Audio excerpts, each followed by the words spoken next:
देखो आज हम इसमें देखते हैं कि फ़ॉन्ट का साइज़ कैसे बदला जाता है, बोल्ड कैसे किया जाता है, इटैलिक कैसे किया जाता है, अंडरलाइन कैसे किया जाता है। ठीक है। फ़ॉन्ट के साइज़ को कैसे चेंज किया जाता है, ये भी हमारे फ़ॉन्ट के साइज़ को चेंज करने के ऑप्शन है। कलर कैसे भरा जाता है सेल के अंदर, और जो हम फ़ॉन्ट लिखते हैं, जो भी हम लिखते हैं उसके कलर को कैसे चेंज किया जा सकता है। जैसे मैं यहाँ पे एक छोटा सा रिजल्ट बना लेता हूँ, या फिर मैं यहाँ बनाता हूँ ताकि दिखाई दे मुझे कि क्या चेंजेस हो रहे हैं। राम, श्याम, मोहन, मैंने 3 नाम लिए हैं। मैंने इसको सिलेक्ट किया। मैंने जितना एरिया सिलेक्ट किया है मेरा काम खाली उतने एरिया पर ही होगा, ना तो इधर होगा ना इधर होगा, कहीं नहीं होगा। जैसे कि मैंने यहाँ पर भी नेम के नीचे ABC लिखा हुआ है, तो मैं कोई भी इफेक्ट अगर डालूंगा तो मेरे सिलेक्टेड एरिया पर आएगा, ना कि इस पे आएगा। ठीक है। इसीलिए सिलेक्शन ज़रूरी होती है। अगर आपने ये सिलेक्ट कर रखा है तो अब मैं कोई भी काम करूँगा तो मेरे सिलेक्टेड एरिया पर आएगा, ना कि इस पे आएगा। ठीक है।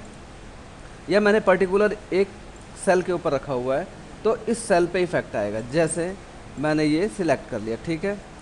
अब मैं यहाँ से फ़ॉन्ट को चेंज करता हूँ। ये हमारे फ़ॉन्ट हैं सारे।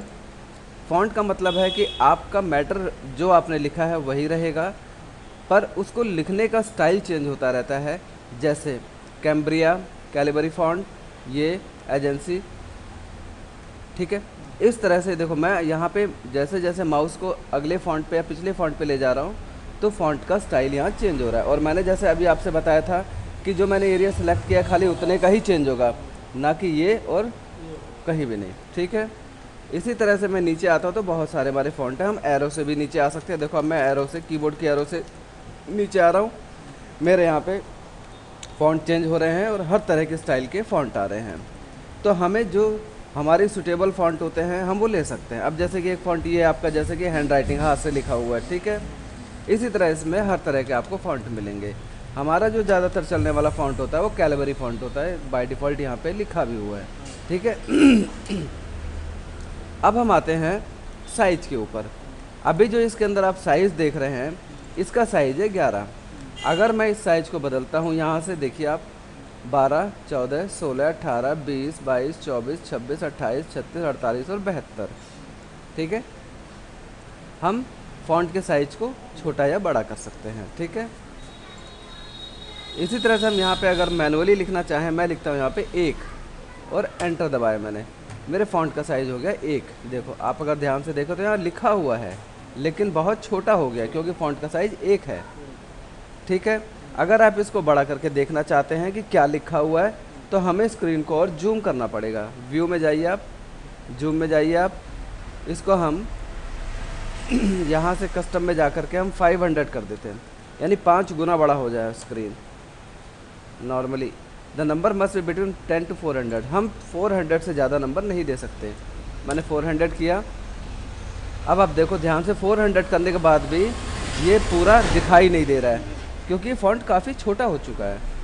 तो हम यहाँ पे स्क्रीन हमारी बाय डिफ़ॉल्ट जो साइज़ होता है वो 100 होता है। अब मुझे इसको वापस उसी कंडीशन में लेके आना है तो मैंने ये सिलेक्ट किया। अच्छा, मैंने जो फ़ॉन्ट का साइज़ यहाँ से चेंज किया है, एक किया है, वो मैंने इतने एरिया पे किया है तो यही फ़ॉन्ट का साइज़ चेंज हुआ है, ना कि ये। ठीक है।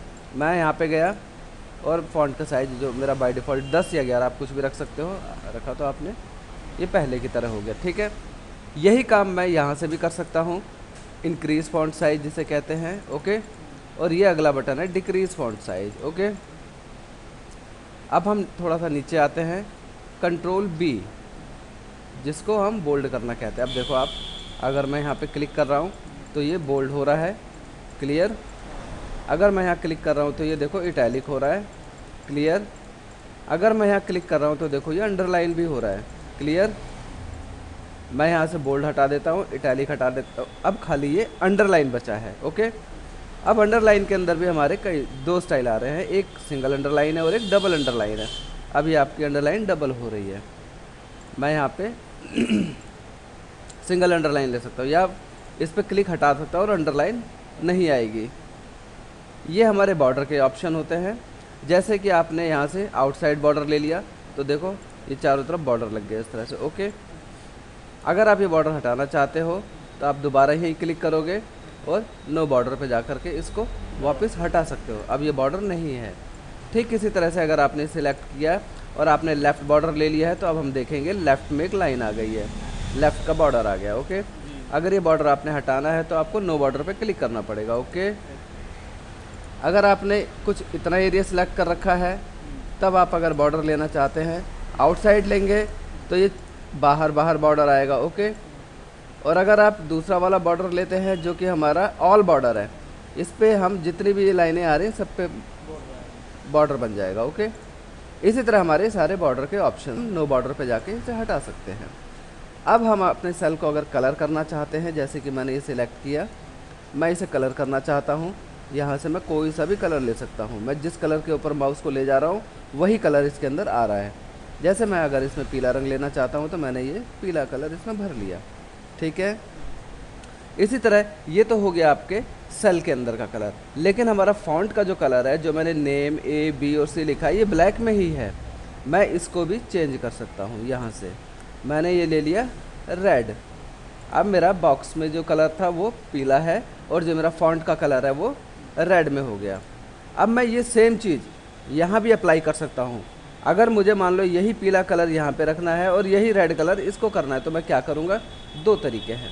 एक तो मैंने इसको सिलेक्ट किया, दूसरा मैंने इसे यहाँ से पीला रंग दिया और फिर मैंने इसको यहाँ से रेड कलर दिया। ठीक है, मैं कंट्रोल जेड से अंडू कर रहा हूँ। ठीक है, एक तरीका और है, आप माउस को यहाँ पे रख लो जहाँ आपने इफ़ेक्ट लगाया है। ये इफ़ेक्ट आपने यहाँ पे लगाया, इस पे लगाया, इस पे लगाया। ठीक है ना, आप यहाँ पे किसी पे भी रख लो। फॉर्मेट पेंटर पे आप क्लिक करो। ओके, अब आप यहाँ पे आके वो सेल सिलेक्ट कर लो, यही इफ़ेक्ट यहाँ अप्लाई हो जाएगा डायरेक्ट। ओके, एक बार फिर से देखते हैं। हमें जो भी ये वाला इफ़ेक्ट है हमें इसके ऊपर अप्लाई करना है। हमने यहाँ पे माउस को रखा, ठीक है, और फॉर्मेट पेंटर पे क्लिक किया और यहाँ पे आके हमने वो एरिया सिलेक्ट किया जितने एरिया पे हमें वो फॉर्मेट अप्लाई करना है, और जैसे ही हमने सिलेक्ट किया वैसे ही वो अप्लाई हो गया। ओके, ये हमारा होता है फॉर्मेट पेंटर। अब मैंने आपको यहाँ तक करा दिया है, इससे आगे देखते हैं। अब हम सपोज दैट मैंने यहाँ से देखो, हम सेल की लंबाई को चौड़ाई को बढ़ा सकते हैं, विड्थ और हाइट दोनों बढ़ा सकते हैं। जैसे मैंने यहाँ से ये जितने भी आपको लाइनें दिख रही है, अगर आप इस जैसे जी और एच के बीच में जो आपको लाइन दिख रही है यहाँ पे रखेंगे तो माउस का साइन बदल जाएगा। आप यहाँ पे इसको रखो, आप इसको इंक्रीज़ कर सकते हो, आप इसको डिक्रीज़ कर सकते हो, बढ़ा सकते हो, घटा सकते हो। ठीक है, इसी तरह मैंने यहाँ पे इसको थोड़ा सा इंक्रीज़ किया। ओके, इसी तरह मैंने यहाँ से इसको थोड़ा सा इंक्रीज़ किया। ओके, मैं यहाँ से इफ़ेक्ट को हटा रहा हूँ, ये मैंने कर दिया नो फिल। ओके, ये कलर जो मेरा रेड कलर में आ रहा है इसको भी मैं करता हूँ ऑटोमेटिक। ये बाय डिफ़ॉल्ट जैसा होना चाहिए था वैसा हो गया। ठीक है, अब हम यहाँ से कुछ ऑप्शन समझते हैं। पहला हमारा टॉप अलाइन। टॉप अलाइन का मतलब है कि ये लिखा गया मैटर ये नीचे ही क्यों आ रहा है, ये ऊपर क्यों नहीं आ रहा, ये बीच में क्यों नहीं आ रहा, ये राइट में क्यों नहीं आ रहा, ये बॉटम में क्यों नहीं आ रहा। इसकी सेटिंग हम करते हैं यहाँ से। ओके, मैंने यहाँ टॉप अलाइन पे क्लिक किया, ये मैटर उठ के टॉप में आ गया। अभी ये बॉटम में था, नीचे था। ओके, मैंने यहाँ पे क्लिक किया, ये ऊपर और नीचे दोनों को जो सेंटर है सेंटर में आ गया। इसको ये टॉप मिडिल है हमारा, ये मिडिल अलाइन है। ओके, ये आ गया हमारा बॉटम में। तो ये ऊपर के तीनों ऑप्शन हमारे किस लिए हैं, टॉप, मिडिल एंड बॉटम। मैंने इसको यहाँ टॉप पे रख लिया। ओके, ये है अलाइन टेक्स्ट लेफ्ट।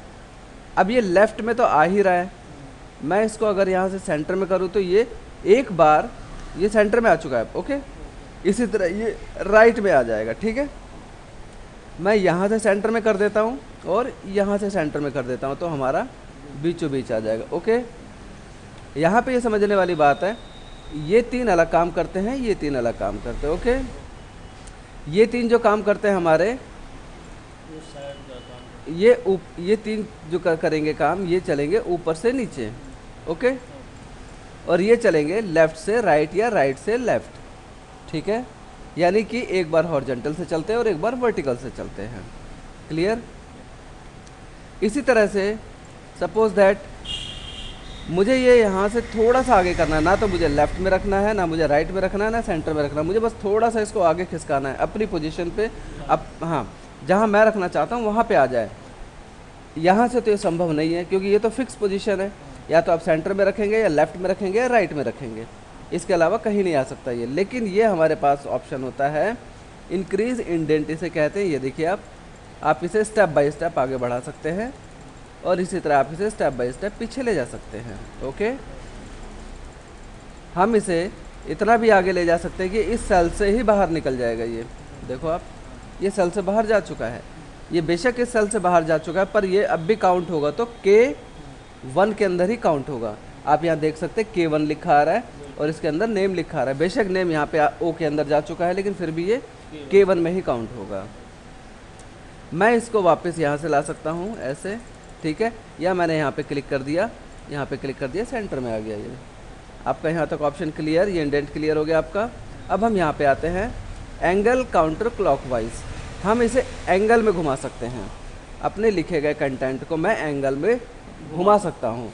एंगल हमारा क्या हो सकता है, पहले ये वाला एंगल है हमारा बाय डिफ़ॉल्ट जो इसके अंदर फीड है, हम इसमें चेंज नहीं कर सकते। इसमें जो भी एंगल आ रहा है वही एंगल इस पे अप्लाई होगा। जैसे मैंने एंगल काउंटर क्लॉकवाइज किया, ये इस एंगल पे घूम गया।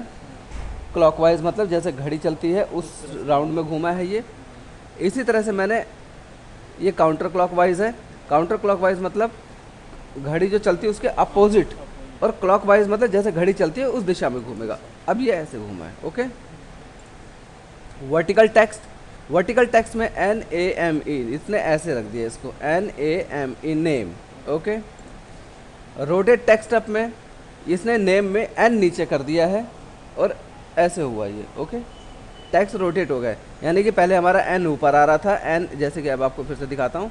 वर्टिकल टेक्स्ट में देखो आप NAME, अब यहाँ पे अगर आप रोटेट टेक्स्ट अप करते हो तो ये नीचे आ गया NAME, अब ये उल्टा चल रहा है। ठीक है, rotate text down, text down में NAME इस तरह से आ रहा है, देखो आप।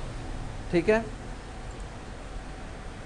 अब हम आते हैं फॉर्मेट सेल अलाइनमेंट में। फॉर्मेट सेल अलाइनमेंट में आपके जो यूज़ की चीज़ें हैं वो मैं आपको करा देता हूँ यहाँ पे। जैसे यहाँ भी वही सारी चीज़ें आएंगी।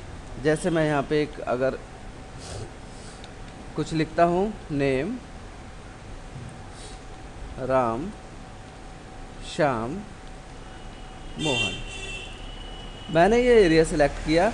एरिया सेलेक्ट इसलिए करते हैं, अगर हम बिना एरिया सेलेक्ट किए काम करेंगे तो हमारा कर्सर जहाँ पे होगा सिर्फ उतने एरिया पर ही कमांड अप्लाई होगी, अदरवाइज और कहीं नहीं होगी। फॉर्मेट सेल अलाइनमेंट पे आप आते हैं। नंबर में आप यहाँ से नंबर करेंसी अकॉर्डिंग टू अपनी ज़रूरत के हिसाब से आप यहाँ चेंज कर सकते हैं। बाय डिफ़ॉल्ट ये जनरल पे रहता है। ठीक है, अगर आपको नंबर लेना है, करेंसी में लेना है तो आप इसे चेंज कर सकते हैं। ये चीज़ें आगे आएंगी, मैं इसलिए आपको देखो यहाँ पे ये चीज़ें आ रही है, मैं आपको यहाँ रिपीट करा दूँगा। अभी हम जनरल पे लेके चलते हैं। अलाइनमेंट में आते हैं फ़िलहाल।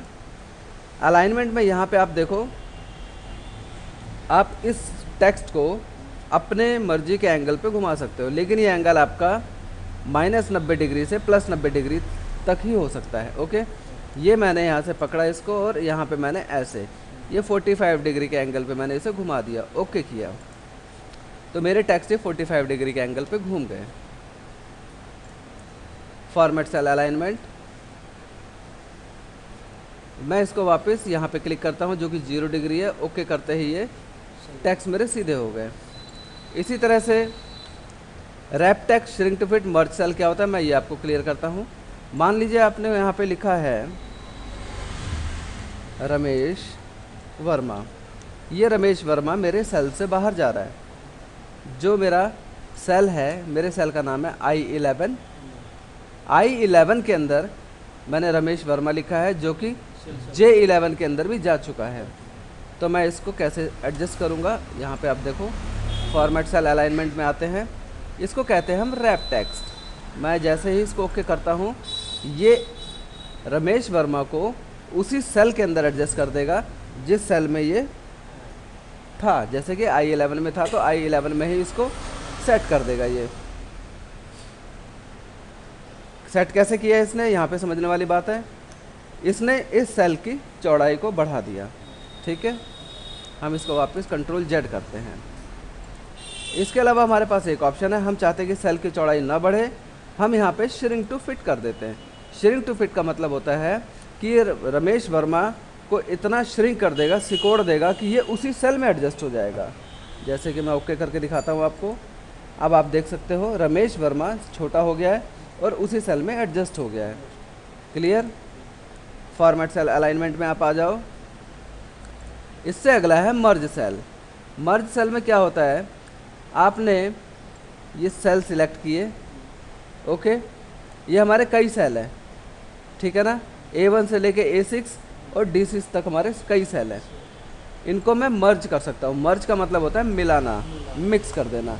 अब जब हम इन्हें मिक्स करेंगे तो सिंगल एक सेल बन जाएगा। मर्ज सेल करो आप और ओके, यहाँ पे ओके। ओके करते ही ये सेल हमारा मर्ज हो गया और ये सिंगल हमारा एक सेल बन गया। आप देखो अगर ध्यान से, ठीक है।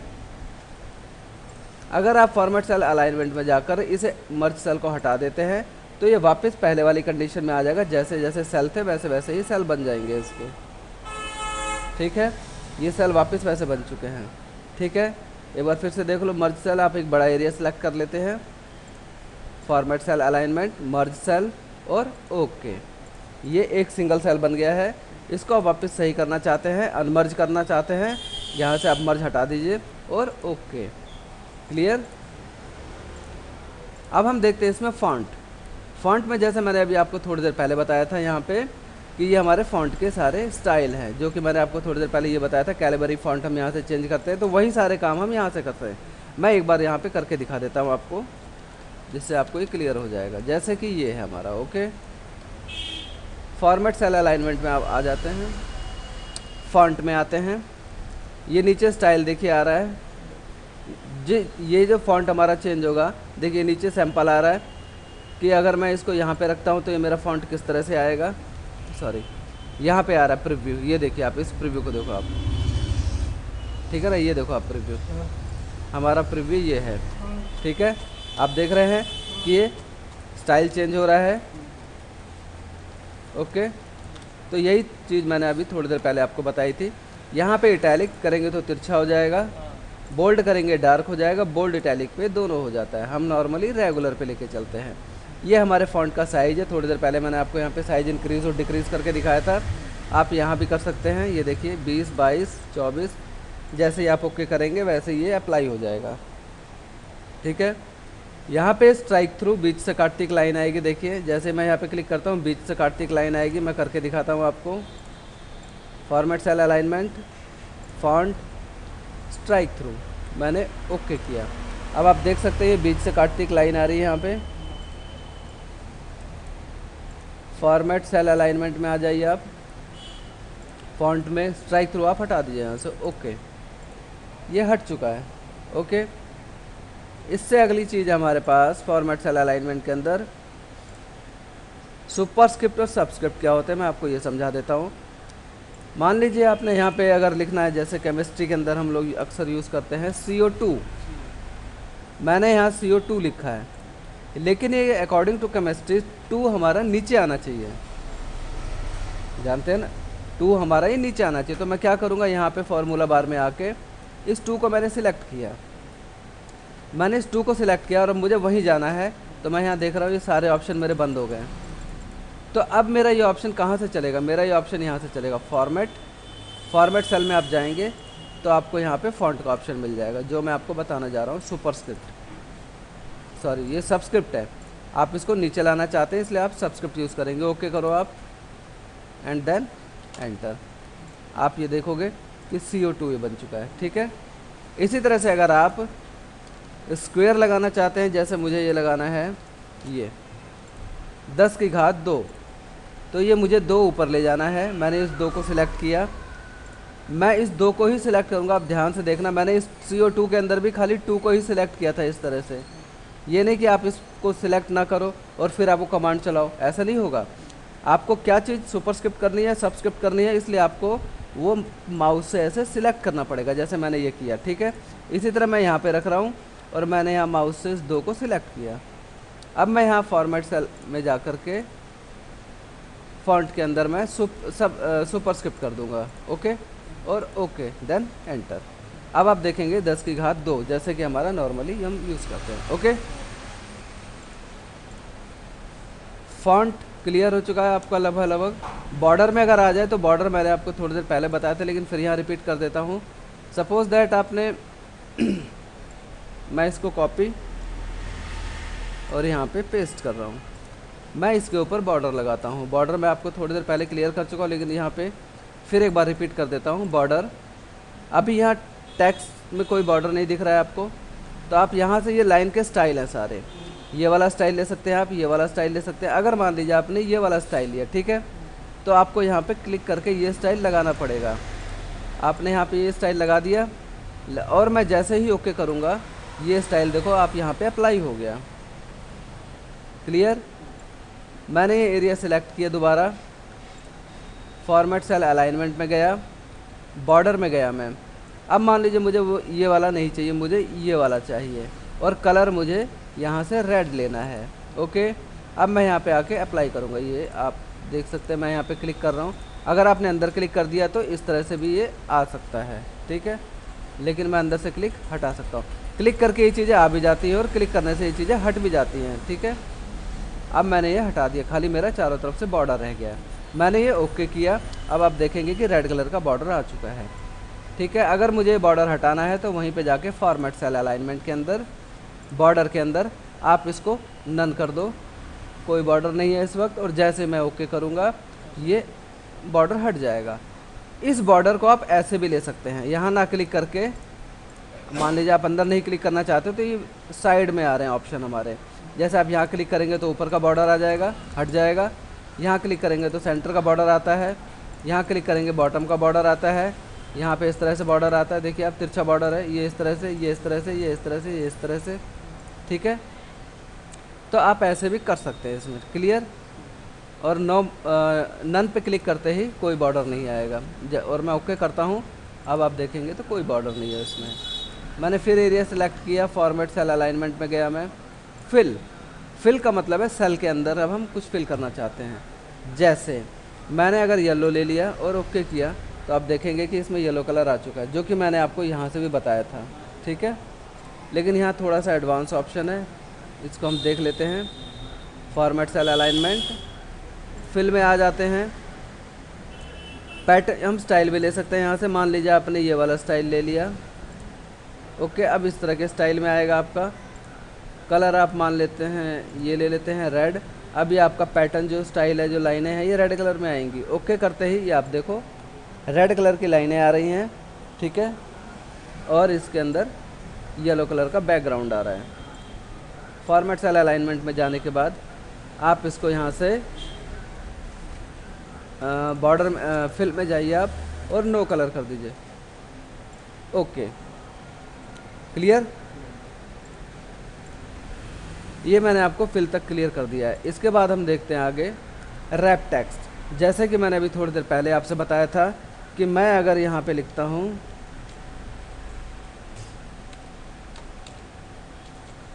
रमेश वर्मा, तो रमेश वर्मा ये लिखा हुआ है K21 में, लेकिन ये पहुँच गया L21 में। इसको मैं यहाँ क्लिक करते ही डायरेक्ट ये रमेश वर्मा K21 में ही सेट हो जाएगा, और आप इस पर दोबारा क्लिक करेंगे तो पहले की तरह हो जाएगा। और इसको बढ़ाएंगे तो यहाँ से, अगर हम इसको यहाँ से इंक्रीज़ करते हैं तो सेल का साइज हमारा बढ़ जाएगा, और रमेश वर्मा वैसे भी एडजस्ट हो जाएगा, ठीक है। अब हम देखते हैं यहाँ पे मर्ज एंड सेंटर क्या होता है। मान लीजिए मैंने ये एरिया ऐसे सिलेक्ट किया, ठीक है। मर्ज एंड सेंटर, इसने सारी लाइनें हटा दी और सिंगल एक सेल बना दिया मर्ज करके, और मेरे मैटर को सेंटर में रख दिया। अब अगर आप देखेंगे तो मैटर मेरा सेंटर में आ रहा है, ठीक है। ये हमारा मर्ज एंड सेंटर है। इसी तरह ये मर्ज अक्रॉस, पहले अनमर्ज करते हैं। अब आप देखेंगे मर्ज अक्रॉस क्या होता है। मर्ज अक्रॉस जैसे मैं क्लिक करूँगा तो आप देखेंगे हमारी एक तरफ की लाइन, हमारी एक वर्टिकल लाइन, जो लाइन ये नीचे की तरफ लाइन आ रही है, लेटी हुई लाइन, ये तो है, लेकिन एक खड़ी लाइन जो आती है वो नहीं है। वो नहीं है, तो ये खड़ी लाइन को हटाता है मर्ज अक्रॉस। ठीक है, मर्ज सेल आप करेंगे तो ये सब कुछ हटा देगा। ओके, और अगर आप अनमर्ज करेंगे तो ये वापस पहले की तरह ही हो जाएगा जैसे लिखा हुआ था। ओके, अब हम यहाँ पे कुछ समझते हैं। मैंने आपको यहाँ तक क्लियर करा दिया है। अब हम समझते हैं यहाँ पे, ये चीज़ मैं आपको और क्लियर करता हूँ ये क्या होता है। फिर इसके बाद आप जैसे मान लेते हैं मैंने यहाँ पे क्लिक किया। ओके, ए कॉलम मेरा पूरा सिलेक्ट हो चुका है। इसी तरह मैं बी कॉलम को भी सिलेक्ट कर सकता हूँ, सी को भी कर सकता हूँ, डी को भी कर सकता हूँ। मैंने ए को सिलेक्ट किया, मैं इसे जर्नल की बजाय नंबर पे रखता हूँ, या मैं इसे सपोज दैट हमारा करेंसी में रख लेते हैं हम लोग। करेंसी हमारी ज़्यादातर यूज़ होती है। तो अगर मैं यहाँ लिखता हूँ 15, तो ये ऑटोमेटिक 15 से पहले डॉलर का साइन लगा देगा, क्योंकि करेंसी हमारे यहाँ डॉलर यूज़ हो रही है। करेंसी को हम चेंज कर सकते हैं। ओके, मैं यहाँ 20 लिखता हूँ तो ये डॉलर लगा देगा, क्योंकि ये करेंसी चल रही है यहाँ पे। ओके, अगर मैं यहाँ ऐसे सिलेक्ट करके दोबारा मैं इसको जर्नल पे कर देता हूँ तो ये बाय डिफ़ॉल्ट वैसे ही हो जाएगा जैसे हम लोग काम करते हैं नॉर्मल एक्सेल पे। जैसे हम लोग नॉर्मल काम करते हैं वो जर्नल पे ही करते हैं, लेकिन अगर हम इसे चेंज करते हैं तो वो उसी अकॉर्डिंग काम करने लगेगा। जैसे कि मैंने अभी आपसे बताया था कि हम अगर करेंसी लेते हैं तो इसमें अब करेंसी का सिंबल आएगा, जैसे कि 45 तो डॉलर 45। ओके, इसी तरह से अगर मैं अकाउंटिंग का लेता हूँ इसके अंदर, आप इस चीज़ को यहाँ से समझ लो। ये जैसे हमारा ये सारे सिंबल हैं, यूरो, इंग्लिश, चाइनीज़, फ्रेंच। अगर मैं यूरो लेता हूँ, अब आप देखेंगे तो ये यूरो का साइन बना हुआ आ रहा है इससे पहले। ओके, फ्रेंच में लेता हूँ तो फ्रेंच का साइन बना हुआ आएगा। ओके, आप यहाँ से इसको जर्नल कर दो। अगर मैं यहाँ से क्लिक करता हूँ परसेंटेज पे, तो आप देखेंगे कि सबके आगे परसेंटेज। जैसे कि मैं यहाँ पे लेता हूँ, मैंने जी कॉलम सेलेक्ट किया और मैंने यहाँ परसेंटेज पे क्लिक कर दिया। अब मैं यहाँ पे लिखता हूँ 10, ये देखो आप 10 के आगे परसेंट लग के आ गया। मैं लिखता हूँ 25, 25 के आगे परसेंट लग के आ गया। मैं लिखता हूँ 36, 36 के आगे परसेंट लग के आ गया। तो मेरे इस कॉलम के अंदर परसेंट लग के आएगा। ओके, अब मैंने ये सिलेक्ट किया के कॉलम और मैंने यहाँ कॉमा पे क्लिक कर दिया। अब मैं यहाँ अगर कोई वैल्यू लिखता हूँ, जैसे मैंने लिखा 10,48,576, तो अब ये 10,48,576 को कॉमा के स्टाइल में लिखेगा। ओके, हम अब ये देखते हैं कि ये चीज़ क्या होती है। ये हमारे होते हैं डेसिमल को कम या ज़्यादा करने के लिए। अगर हम डेसिमल इंक्रीज़ या डिक्रीज़ करना चाहते हो तो हम ये यूज़ करेंगे। जैसे मैं यहाँ से ये देखो, सॉरी यहाँ पे रखो आप, ये देखो डेसिमल इंक्रीज़ हो रहा है हमारा, दशमलव के बाद जो अंक हैं वो बढ़ रहे हैं। इसी तरह दशमलव के बाद अंक हमारे घटेंगे यहाँ से। क्लियर? तो आज का चैप्टर आपका ये है। अब